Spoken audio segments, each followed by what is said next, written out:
Well, this is coming off.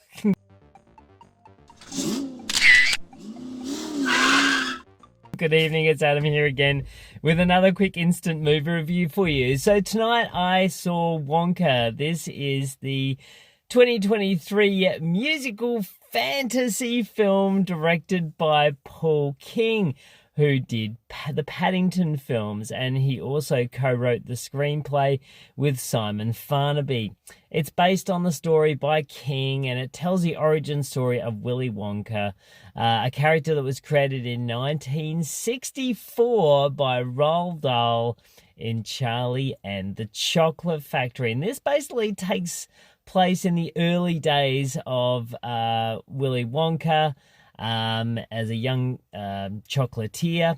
The film stars Timothée Chalamet in the title role and has a massive cast including Keegan-Michael Keyes, Matt Lucas. You've got Sally Hawkins in there for a moment. You've got Rowan Atkinson. I mean, the list goes on and on and on. And of course, the Willy Wonka film. Oh, and of course, Hugh Grant is in this, who is an Oompa Loompa. Of course, most people have a touchstone of the Willy Wonka story with Willy Wonka and the Chocolate Factory from 1979, where Gene Wilder played the titular character, and potentially Charlie and the Chocolate Factory in 2005 with Johnny Depp and that very weird face. So this film, I'm a massive fan of the Paddington films. I was a massive Paddington fan all the way along. When I was a little kid, I had a little Paddington poster in my room.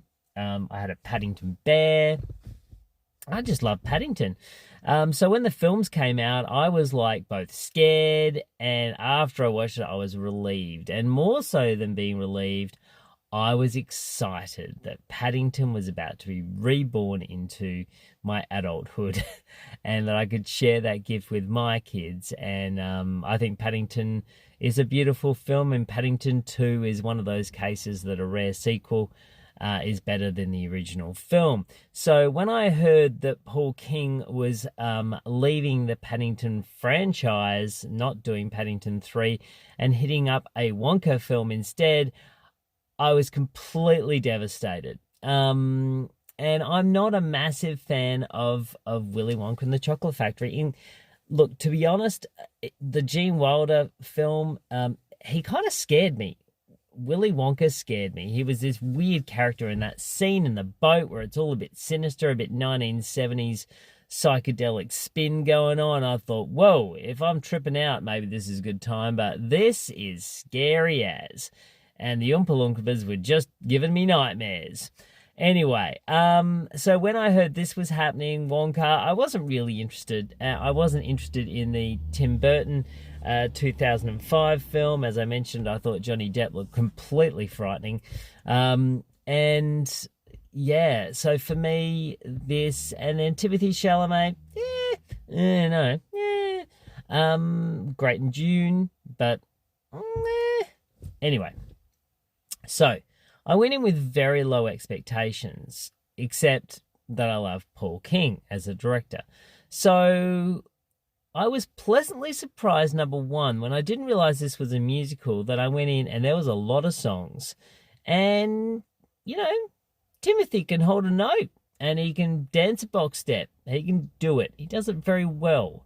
The songs are great. They're really move the story along, and it's so nice to see Timothée Chalamet smile. I don't think I've seen the man smile in a movie, and he does, and he has a lovely smile, and he has a great presence about him, and a lovely spirit of hope and magical, sort of feel going on. He sort of gave me a little bit of Newt's Commander. Is it Newt's Commander? Is that what his name is in the Fantastical Beasts and Where to Find Them? Felt a little bit like that Eddie Redgrave type of character sort of thing to start off with, but less, sketchy. So lots of hope, lots of wishes, lots of dreams. and then this nasty chocolate cartel that is is a part of this town is really nice. So the story is really good. There's a bit of police corruption going on, which is kind of alluded to a little bit.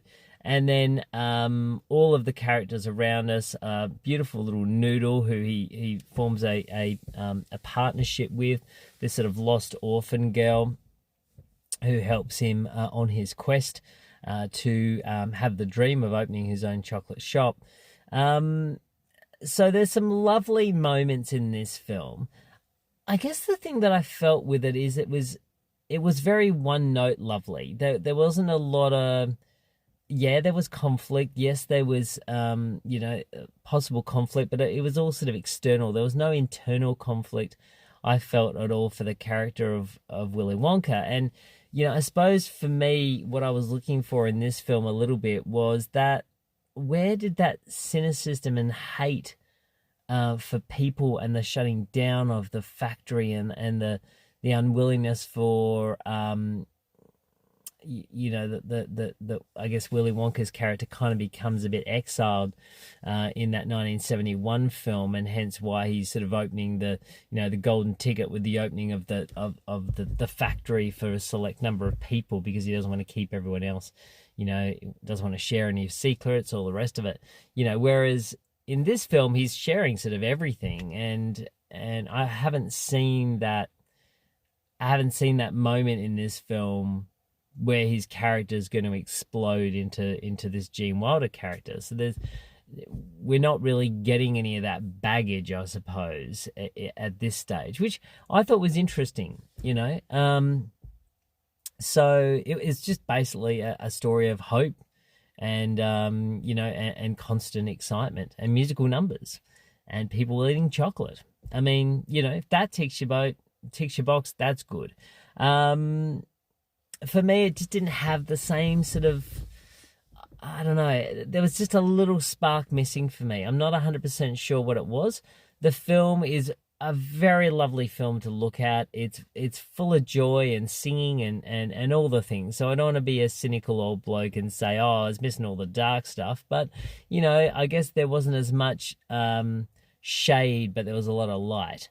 So that was probably the one thing missing for me. A few of the side characters fall a little bit flat. Sally Hawkins isn't really used very much at all, which I thought was quite sad. The Keegan-Michael Key's character is a little bit one note and a little bit out of place, I thought, to be honest with you.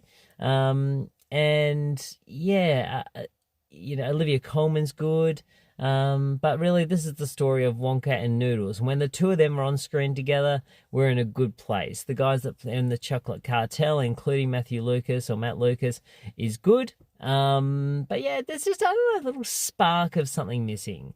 But, if you're going to watch a film over the holiday season and you're looking for something to watch for the whole family, I think Wonka is a great film to watch as a family film over Christmas. It feels like it's in the perfect pocket to be coming out, and it's it's a really good family film choice that everyone can go and watch. There's nothing that's going to offend anyone or hurt anyone or scare anyone.